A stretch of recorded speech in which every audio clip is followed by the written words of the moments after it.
모든 지회종들에게 우리 예수 그리스도의 은혜와 평강이 꼭 함께 하시기를 주님의 이름으로 축원합니다.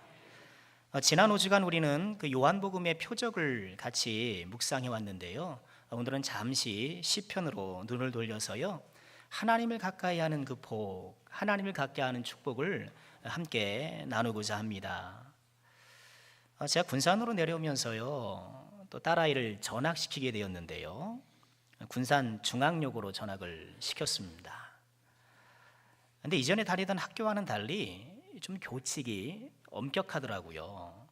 그래서 치마도 무릎 아래로 10cm 내려가야 된다나 그러고요. 또 머리도 제한이 있고, 뭐 요즘 학생들 좀 흔하게 화장하잖아요. 여러분 옛날에는 좀 이렇게 곁나가는 친구들이 화장을 했다고 우리 다 그렇게 생각을 했는데 요새는 그렇지 않아요. 다 이렇게 미모에 관심이 있으니까 혹이나 이렇게 화장을 한 중고등부 학생을 만나더라도 내가 선입견으로 아이고 쟤 이상한 애 아닌가 혹시 그런 생각하지 마시고요. 어쨌든 이렇게 흔하게 화장하는데 화장도 금하는 것 같고요. 전 그래서 학부모로서 썩 괜찮다 그렇게 생각을 하고 있었는데 아무래도 뭐 학생들 당사자들은 불편하지 않겠습니까? 뭐 그것이 특별히 불편하지 않는데 교칙이 있다, 어떤 규칙이 있다 이런 것 자체가 또 마음을 갑갑하게 하는 그런 측면이 있잖아요. 저희 딸아이도 처음에는 좀 불편해하는 것 같은데 뭐 시간이 지나면서 익숙해지고 뭐 좋겠습니까만 그냥 수긍하고 사는 거겠지요. 이제 그냥 수긍하고 이렇구나 하면서 이제 학교 생활을 잘 적응하고 있는데요.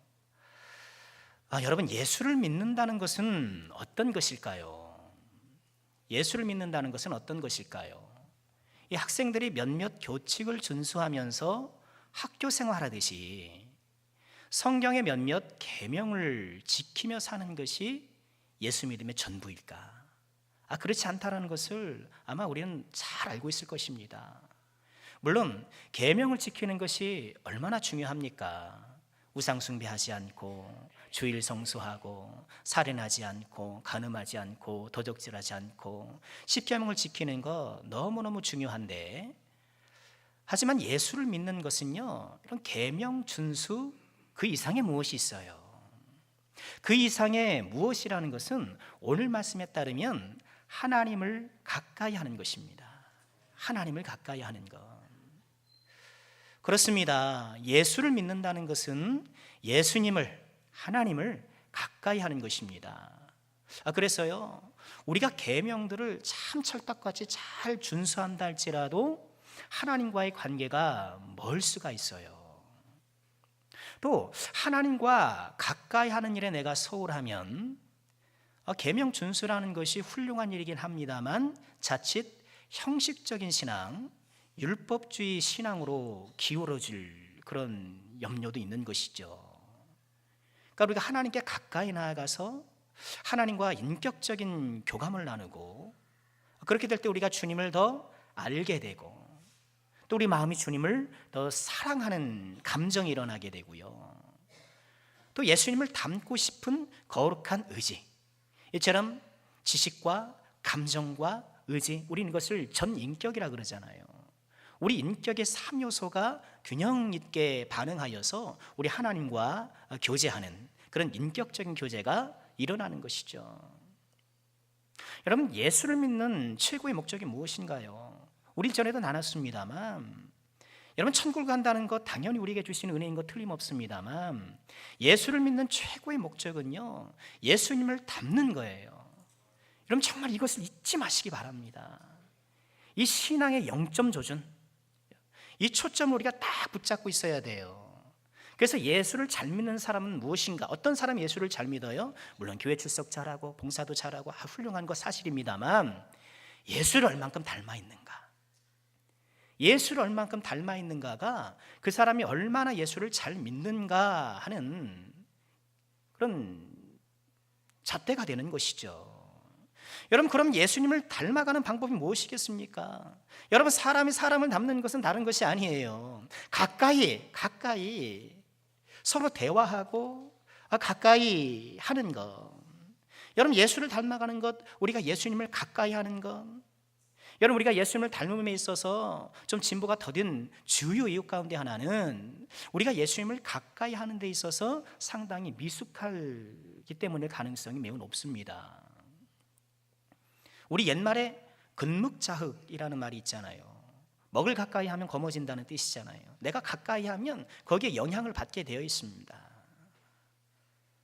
지난 주간에 말씀을 준비하면서 인터넷 신문을 보는데 재미있는 이야기가 있더라고요. 충북대학교 국어국문학과 조항범 교수라는 분이 계신데, 이분이 한 일간지에 말의 어원에 대해서 이렇게 연재를 하는 모양이에요.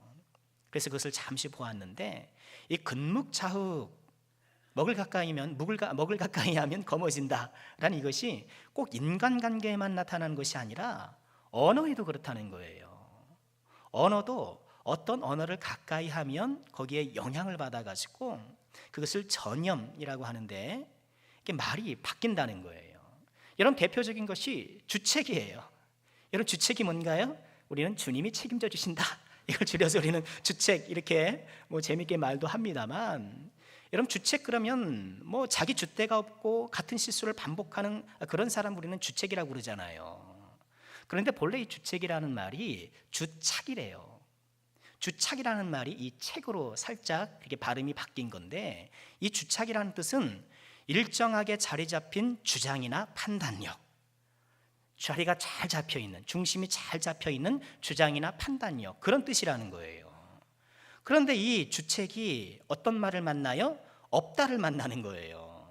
그래서 주책 없다, 주착 없다가 자기 주장이나 판단력이 없다, 그런 뜻이 됐는데, 계속 없다라고 사용만 되니까, 거기만 어울리니까 어떻게 돼요? 이제는 주책이라고만 해도, 없다라는 말 안 하고 저 사람 주책, 이렇게 말만 해도 이미 그 사람이 줏대가 없는 사람이 돼버린 거예요. 본래는 아주 좋은 뜻이었는데, 이게 일정하게 자리 잡힌 주장이 있다, 이런 좋은 뜻이었는데 아주 정반대 뜻이 돼버렸다는 거예요. 여러분, 언어도 어떤 말을 가까이 하느냐에 따라 바뀌는 것처럼요, 우리 인생도 누구를 가까이 하느냐에 따라서 지대한 영향을 받는다는 거예요. 여러분, 우리는 누구를 가까이 해야 될까요? 예수님, 그죠? 하나님을 가까이 하는 우리가 모두가 되어야 되겠습니다. 자, 그러면 우리는 어떻게 하나님을 가까이 할 수 있을까요? 오늘은 두 가지만 간단하게 살펴보고 싶습니다. 첫 번째는요, 하나님을 가까이 하는 것이 최고의 복이라는 것을 믿어야 돼요. 이걸 정말 믿어야 돼요. 하나님과 가까이 하는 이 믿음의 본질을 붙잡기 위해서는요, 하나님을 가까이 하는 것이 내게 복이다, 이것이야말로 최고의 복이라는 확고부동한 믿음이 우리에게 있어야 돼요. 여러분, 제가 말씀을 나름 준비하면서 또 전하면서 성경을 연구하면서 깨닫게 되는 것이 있는데요, 결국 믿음이로구나,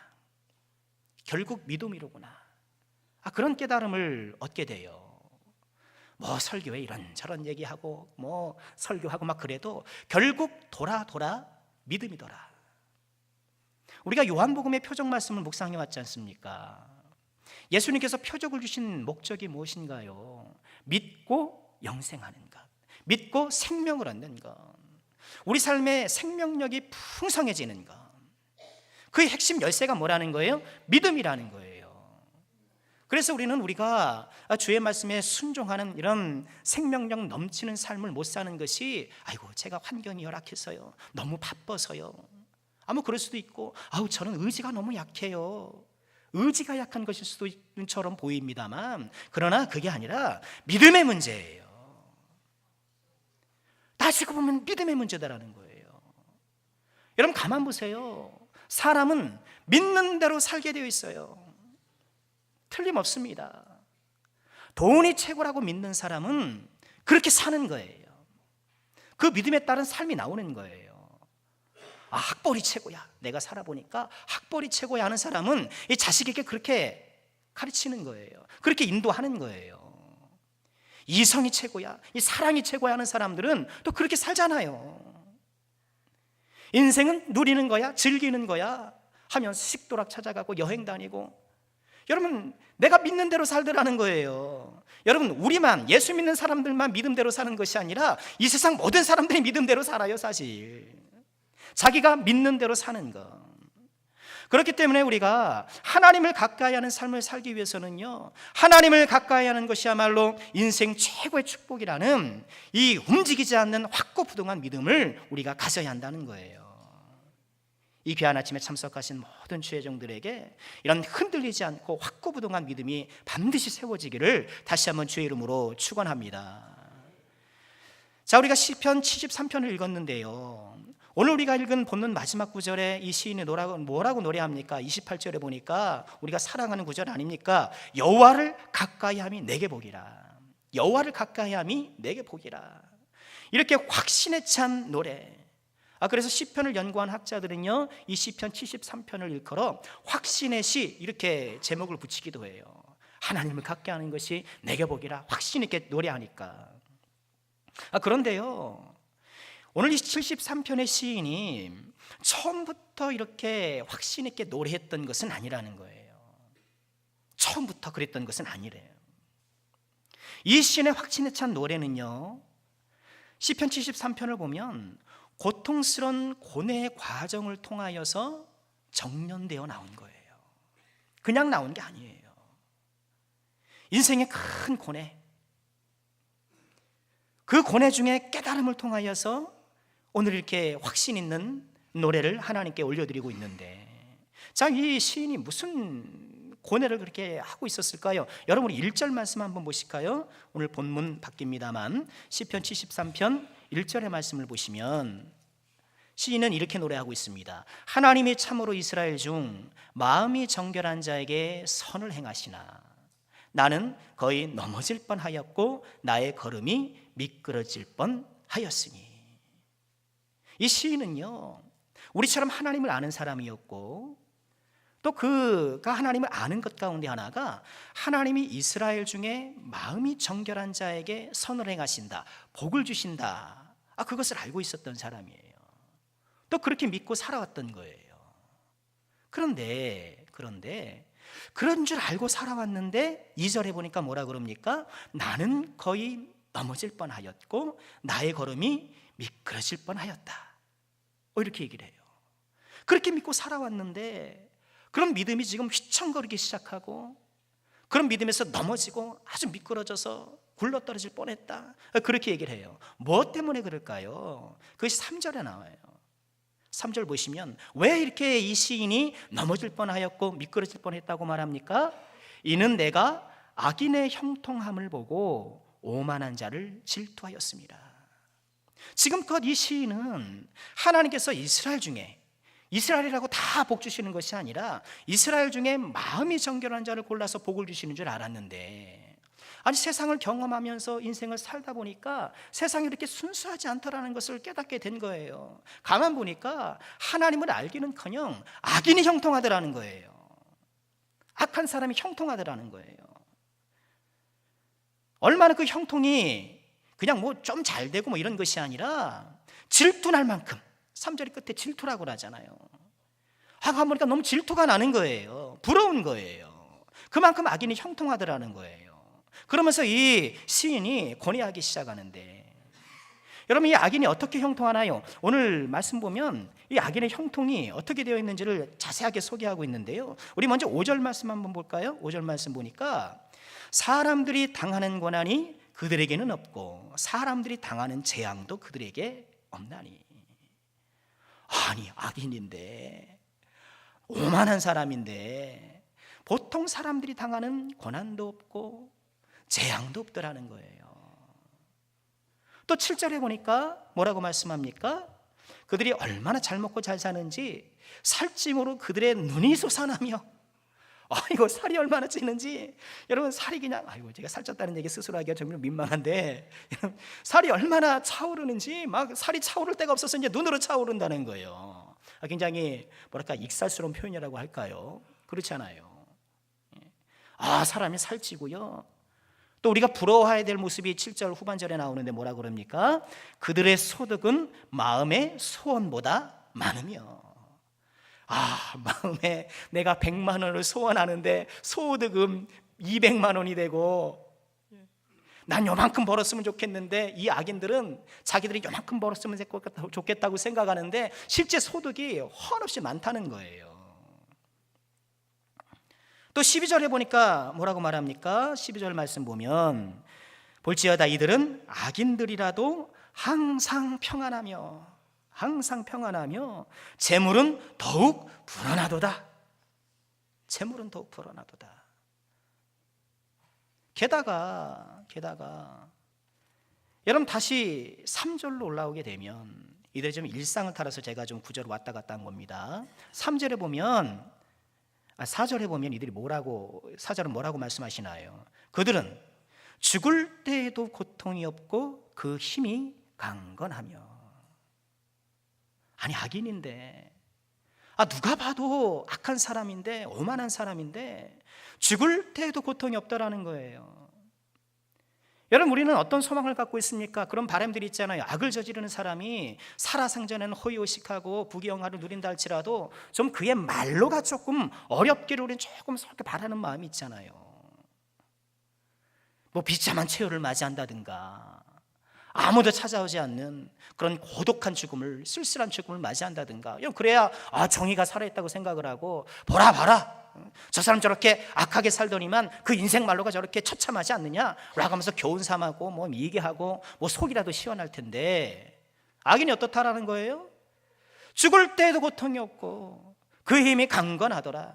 여러분, 그 힘이 강건하다는 것은 뭐 육신적인 힘이 강건하다는 그런 말도 있겠습니다만, 그 세력이, 그를 따르는 추종자들이 여전히 그새 등등 해가지고, 여러분 우리가 그런 것들을 이 땅에서 얼마나 많이 봅니까? 권성징악. 여러분 옛날에 모든 동화들은 권성징악이었잖아요. 콩쥐 팥쥐, 장화홍련, 흥부와 놀부. 착하게 사는 사람이 복을 받고 악한 사람이 벌을 받는다, 권성징악이었는데, 여러분 왜 권성징악이 그렇게 이야기의 주제가 되었을까요? 그것은 역으로 보면 그렇지 않은 세상이기 때문일 수 있어요. 그렇지 않은 세상이기 때문에 이 문학으로라도 좀 대리만족을 얻고 우리 아이들에게도 좀 이런 이상적인 세상을 꿈꿀 수 있도록 그렇게 권성징악의 주제로 이야기를 썼는지도 모르겠어요. 여러분, 이런 악인들의 형통을 바라보니까 이 시인이 심란한 거예요. 그 13절에 뭐라고 말씀합니까? 내가 내 마음을 깨끗하게 하며 내 손을 씻어 무지하다 한 것이 실로 헛되도다. 악인들이 이렇게 숭숭장구하고 그들이 형통하는 거 보니까, 내가 뭐 믿음으로 살라고, 내가 뭐 손을 깨끗이 하고 뭐 내 자를 다스리고 이렇게 뭐 하는 것이 헛되다, 무슨 소용이 있겠느냐, 그런 신앙의 회의감이 들더라는 거예요. 신앙의 위기, 인생의 위기가 찾아온 거예요. 그래서 넘어질 뻔하였도다, 미끄러질 뻔하였도다, 그렇게 이야기하는 거예요. 여러분, 이것이 시인의 얘기만이 아니지 않습니까? 오늘을 살아가는 우리들의 얘기일 수 있잖아요. 나는 그냥 없는 살림에 11조 하느라고 막 애쓰고 수고하는데, 11조에 시옷도 모르는 사람들이 많이 누르고 그 재산이 늘어나는 걸 보면 이게 뭔가 싶죠. 예수를 믿는 사람들도 저렇게 건강한데 산으로들로 저렇게 그냥 쌩쌩쌩쌩하고 달리는데, 예수 믿는 나는 왜 이렇게 자꾸 질병이 찾아오고 어려운가? 예수 믿는답시고 그렇잖아요. 주일날 이 좋은 시간에 이곳에 와가지고 말씀 듣고 뭐 예배한답시고 봉사한답시고 뭘 그렇게 대단한 일을 하는지, 그렇죠? 또 한여름에 그냥 그 식당에서 비실비실 땀 흘려가면서 봉사하고, 그런데 정작 가만 보니까 이런 수고 하나도 안 하는 세상 사람들이 자기 인생 실컷 즐기고 행복해 보이고 걱정 근심 없는 것 보이고. 그런데 오늘 이 말씀의 주인공 시인이요, 17절에 이르러 반전이 일어납니다. 우리 17절 말씀 함께 보실까요? 함께 합니다. 하나님의 성소에 들어갈 때에야 그들의 종말을 내가 깨달았나이다. 계속이요, 주께서 참으로 그들을 미끄러운 곳에 두시며 파멸에 던지시니 그들이 어찌하여 그리 갑자기 황폐되었는가 놀랄 정도로 그들은 전멸하였나이다. 이처럼 악인의 형통을 바라보면서 신앙의 회의감을 느끼고 휘청휘청하던 사람이 지금 어디에서 새로운 깨달음을 얻게 됩니까? 하나님의 성소에 들어가서 하나님 앞에 나아가니, 하나님의 임재 앞에 들어가니, 하나님을 가까이 나아가더니 올바른 실상을 깨닫게 되더라는 거예요. 그 악인들의 종말을 보게 되고, 그들의 황폐함을 보게 되고, 그들의 전멸을 보게 되고. 여러분, 특히나 18절에 보니까 하나님께서 참으로 그들을 어디에 두었다고요? 미끄러운 곳에 두었다, 이렇게 말씀을 하셔요. 여러분, 미끄럽다는 이 동사가 처음에는 누구에게 적용됐습니까? 자기 자신에게. 이런 악인이 형통한 걸 보니까 내가 정말 미끄러질 것 같고, 그래서 내 인정이 훌렁훌렁거리는데 하나님의 성소에 들어가 보니까 그렇지 않더라는 거예요. 내가 아니라 악인을 형통하는 그 악인이 지금 미끄러운 곳에서 아주 위험천만한 인생을 살아가고 있다는 거예요. 여러분, 그렇습니다. 지금 예수를 믿지 않는 사람들이 얼마나 위험한 지경에 있는지를 우리가 좀 봐야 돼요. 정말 위태위태한 절벽위를 걷고 있는 거예요. 지금 하루하루 그렇게 살아가고 있는 거예요. 여러분, 인생이 뭐 대단합니까? 뭐 한 방에 훅 가는 게 우리 인생 아닙니까? 지금도 떵떵거리면서 형통한다 그렇게 자기 자랑하지만 미끄러운 위험한 지경에 지금 걷고 있을 뿐이라는 거예요. 여러분, 이 시인이 깨달은 것이 무엇입니까? 악인들이 형통하고 떵떵거리며 잘 나갈 때에 하나님은 아무것도 안 하고 팔짱 끼고 그렇게 무관심한 것처럼 보였지만, 오히려 하나님께서는 그들이 행하는 악을 그대로 내버려 두심을 통하여서 가장 무서운 형벌을 내리고 계시더라는 거예요. 여러분, 하나님의 가장 무서운 형벌이 무엇이겠습니까? 내버려 두는 거예요. 물론 전국의 지옥의 형벌이 가장 무서운 형벌이겠습니다만, 이 땅을 살아가면서 하나님의 가장 무서운 형벌은요, 내버려 두는 거예요. 가장 무서운 형벌은요, 죄를 짓는 거예요. 내가 죄를 짓는 것이 가장 무서운 형벌이에요. 그러니 우리가 의를 행하는 것이 또한 축복인 거예요. 하나님은 쉬지 않으셨어요. 이 시인은 하나님 도대체 어디 계십니까?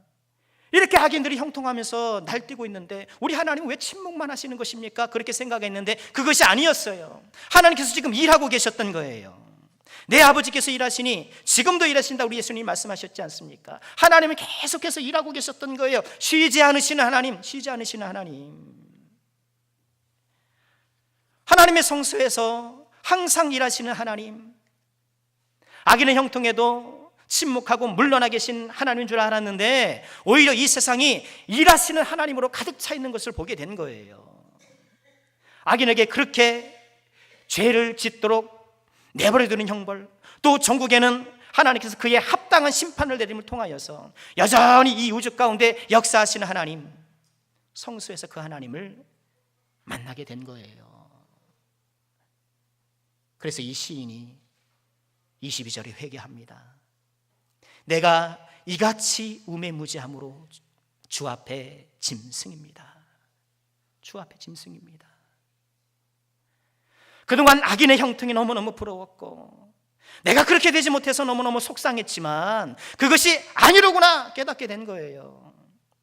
그래서 24절의 말씀처럼 주의 교훈으로 인도를 받아 하나님의 영광으로 영접되는 것, 어떤 인생이 가장 복된 인생인가? 주의 교훈으로 인도를 받고 주님의 말씀으로 인도를 받고 전국에는 하나님의 영광 가운데에 영접되는 것, 이것이야말로 가장 아름답고 복되는 인생이로구나 그렇게 깨닫게 되고, 그러면서 무릎을 치면서 뭐라고 고백하는 겁니까? 하나님을 가까이 하는 것이 내게 복이라. 하나님을 가까이 하는 것이 내게 복이라. 사랑하는 성도 여러분, 우리와 성전이 같았던 이 한 시인의 고뇌를 통해 정련된 이 고백, 이 하나님의 말씀을 나의 것으로 삼으시기를 주의 이름으로 축원합니다. 하나님을 가까이 하는 것만이 정말 최고복이라는 것을 우리가 기억하고요. 그래서 이 복을 깨달아 아는 사람들이 뭐라고 찬양하는 것입니까? 사람을 보며 세상을 볼 땐 만족함이 없었네. 나의 하나님 그분을 볼 때 나는 만족하겠네. 저기 빛나는 태양을 보라, 저기 서 있는 산을 보아라. 천지 지으신 우리 여호와 나를 사랑하시니 나의 하나님 한 분만으로 나는 만족하겠네. 여러분 덩실덩실 춤을 추면서 박수 치면서 찬양을 합니다만 나의 하나님 한 분만으로 나는 만족하겠네. 여러분, 이런 진실한 믿음의 고백이 우리 안에 되살아나기를 주의 이름으로 축원합니다. 때때로 우리는 내 인생을 즐기지 못해서, 남들처럼 많이 소유하지 못해서, 남만큼 잘 풀리지 않아서, 남들처럼 건강하지 못해서 난 왜 이렇게 지질이 복이 없나, 난 이렇게 지질이 복이 없나. 그게 아니라는 거예요. 이미 우리는 하나님을 가까이 하는 이 우주 최고의 복을 받아 누린 그런 자들이라는 거예요. 우리 사랑하는 성도 여러분, 다시 한번 이 믿음을 꼭 붙들으시고요, 이 믿음으로 말미암아 세상의 모든 풍랑과 시련을 넉넉히 이겨나가시는 우리 주의 종들이 다 되시기를 주님의 이름으로 축원합니다. 자, 그러면 이처럼 하나님을 가까이 하는 것이 복이라는 것을 굳게 믿고 있는 우리는 어떻게 해야 될까요? 그것은요, 하나님을 가까이 하는 것을 누려야 돼요. 하나님과 가까이 함을 우리가 누려야 돼요. 여러분, 하나님과 우리가 얼마나 가깝습니까? 성경은 여러 가지 관계언어로 그것을 설명해 주잖아요. 우리는 하나님의 자녀잖아요. 여러분, 자식하고 가깝죠? 물론 경우에 따라서는 원수 같은 자식들이, 이 못된 자식들이 있긴 합니다만, 그러나 이 부모의 마음에는 이 자식은 늘 가깝게 마련인 거예요. 여러분, 우리가 그렇게 가까운데, 여러분, 가까운 것도 중요하지만 그 가까움을 잘 누리고 그 가까움을 풍성히 가져가는 것이 더 중요하지 않습니까? 그래서 전화도 하고 연락도 하고 그래야 되는 거잖아요. 멀리 떨어져 있어도. 또 나의 형제에게도 여러분 자주 연락을 해야지, 오랜만에 형제 만나면 좀 어색하고도 그러잖아요. 여러분, 그렇습니다. 우리는 하나님과 가까운 거리에 있는 그런 사람들이고 하나님을 가까이 하는 그런 축복을 받았는데 우리에게 과제가 있어요. 이 가까이 함을 우리가 풍성하게 누리는 것입니다. 그 방법이 무엇일까요? 신명기 4장 7절의 말씀 우리 같이 한번 보실까요? 우리 한 목소리 함께 봉독하겠습니다. 우리 하나님 여호와께서 우리가 그에게 기도할 때마다 우리에게 가까이 하심과 같이 그 신이 가까이 함을 얻은 큰 나라가 어디 있느냐. 신명기 4장 7절에서 우리 하나님께서 어떤 하나님을 소개하고 계십니까? 우리가 그에게 가까이 할 때마다 우리에게 가까이 하신 하나님, 우리가 그에게 기도할 때마다 가까이 하신 하나님, 기도할 때마다 가까이 하신 하나님. 여러분, 그렇습니다. 여러분, 우리가 하나님을 가까이 하는 많은 방법들이 있겠습니다만 우리가 놓칠 수 없는 방법 가운데 하나가 하나님께 나아가 기도하는 거예요. 하나님께 나아가 기도하는 거예요. 여러분, 누군가와 가까워지는 최고의 방법 뭡니까? 함께 대화하는 것이잖아요. 함께 시간을 갖고 대화도 하고 식사도 하고 시간을 보내는 것 아니겠습니까? 하나님과 시간을 보내는 것. 어떤 분이 그런 책을 썼다 그러더라고요. 하나님과 시간을 소비하는 것. 여러분, 하나님과 함께 시간을 나누는 것, 하나님께 기도하는 것, 여러분, 이것이 하나님과 가까워지는 최고의 방법, 가장 효과적인 방법이라는 것을 우리가 좀 꼭 기억해야 되겠습니다. 그래서 기도는요, 하나님과 대화하는 거잖아요.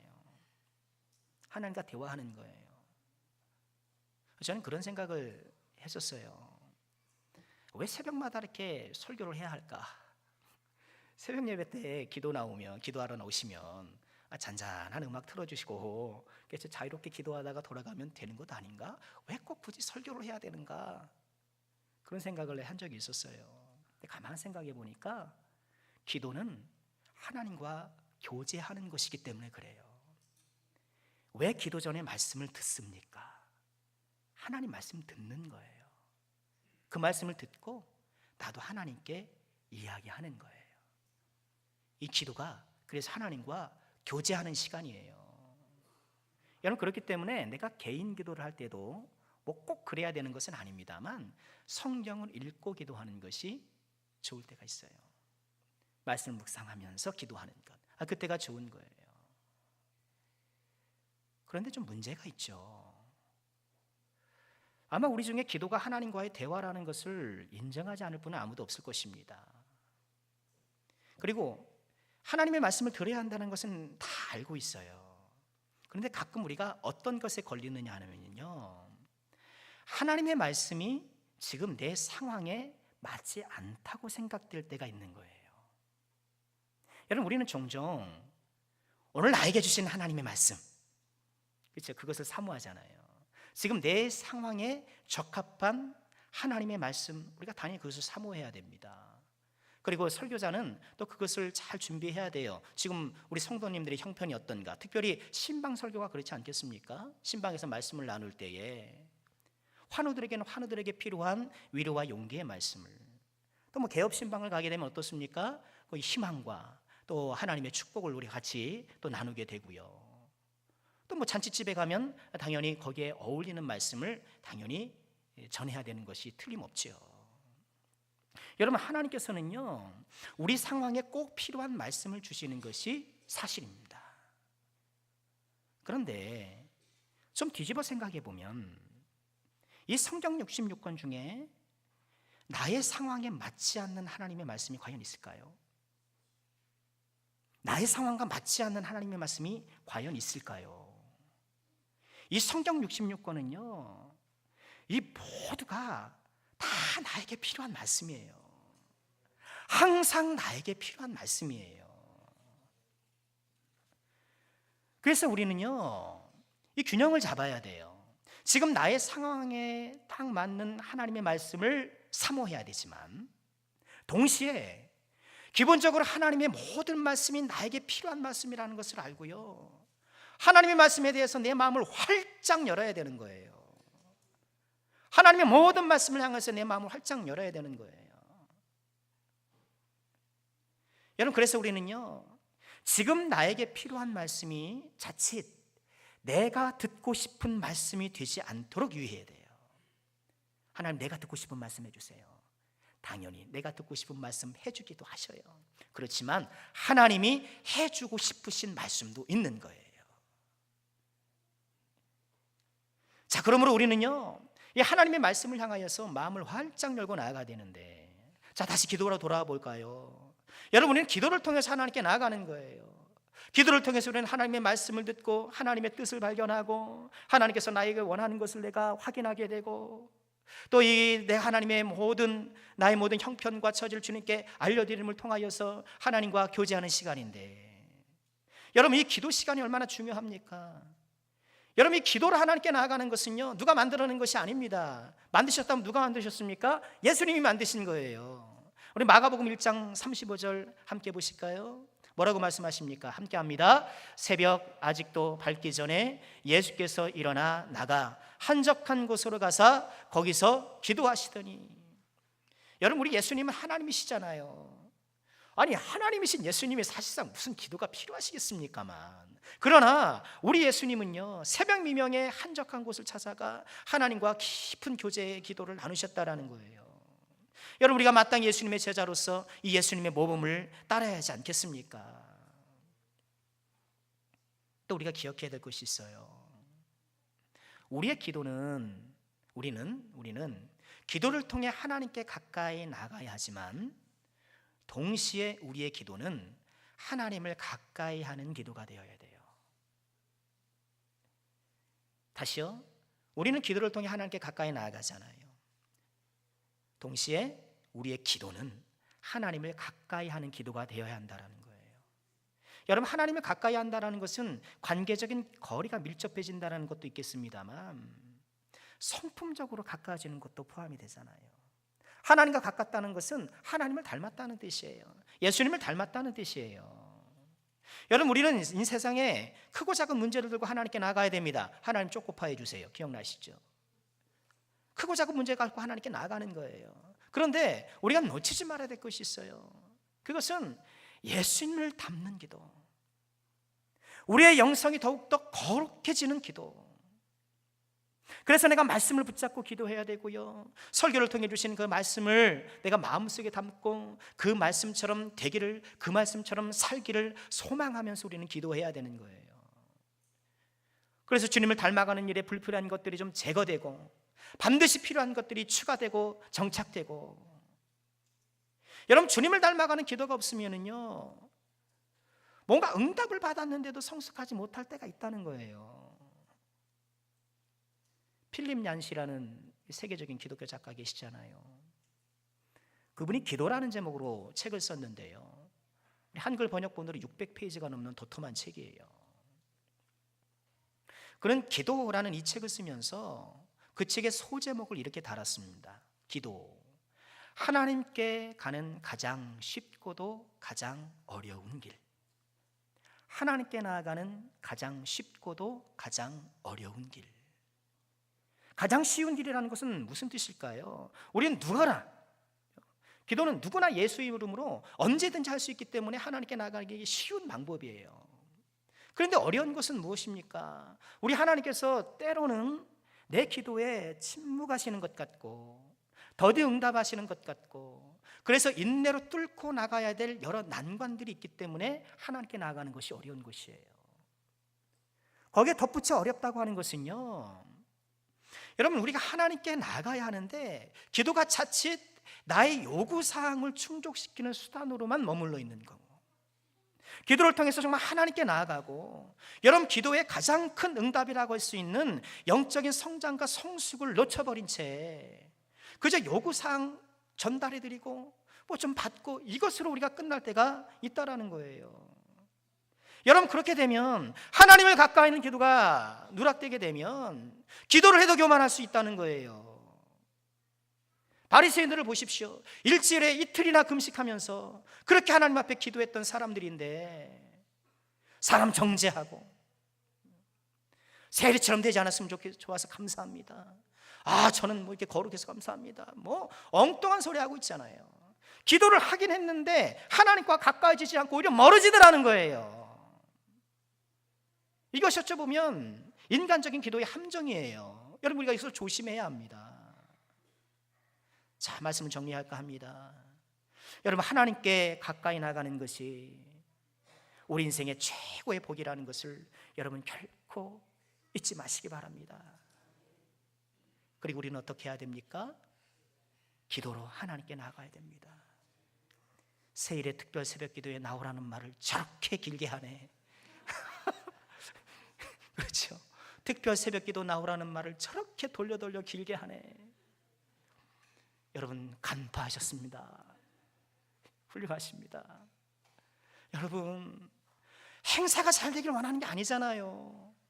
그렇죠? 목사가 지금 현수막 걸어놓고 사람들 좀 많이 와가지고 으쌰으쌰하고, 이제 목사 새로 왔으니까, 새로 온 지 얼마 안 돼가지고 사람들 모이고 야망성하니까 우리 목사 잘 왔네, 제가 그 소리 듣자고 하는 게 아니잖아요. 그럼 그 소리 들어서 뭐 하겠습니까? 여러분, 우리가 정말 필요한 건 하나님을 가까이 하는 것, 하나님을 가까이 하는 것 꼭 기억하시고요. 악인의 형통을 부러워하지 마십시오. 저와 여러분은요, 이미 큰 복을 누린 사람들이에요. 이 기도를 통해서요, 하나님께 주신 이 놀라운 복을 풍성하게 누리시는 주의 종들 다 되시기를. 그래서 이 하나님께서 나눠주시는 복과 은혜를 마음껏 누리시는 우리 남성교회 모든 권속들 되시기를 주의 이름으로 축원합니다. 자, 우리 함께 하나님을 찬양하면서 기도하겠습니다.